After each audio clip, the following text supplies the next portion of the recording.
Why can't we be friends? Tom Olson and I are good friends. Tom joins us every Tuesday and Thursday at this time for Olson on Law. Good morning, Tom. Good morning, Alan and crew and WFLA listeners. All right, our topic today, Tom, when parents pass away, how likely is it that their children will argue or even never speak to each other again?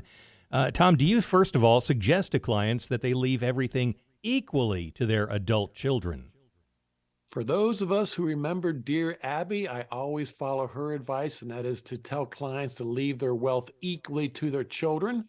But if they want to leave things unequally to their children, I always ask them the reason why, and I make notes in their file to why they're treating their children unequally. Yeah, this is kind of sad. When parents pass away, some children will argue or never even speak to each other again. Have you encountered that? When I started practicing law 40 years ago, it was very rare that the kids argued with each other when mom and dad passed away. These days, there's a 50% chance they're going to be arguing and a 20% chance they'll never speak to each other again. Why is that? What has changed in your opinion, Tom? Well, I think back in the day, kids were just grateful to inherit something from mom and dad. But these days, the kids are really counting on that money for their own retirement. So their parents' money has become much more important to them over the years for their own financial being. So some parents leave their wealth unequally to their children. Why is that? Well, the reasons are sometimes the kids don't visit with mom and dad. Sometimes the parents have given their children money during their lifetime. For example, they've helped them buy a home.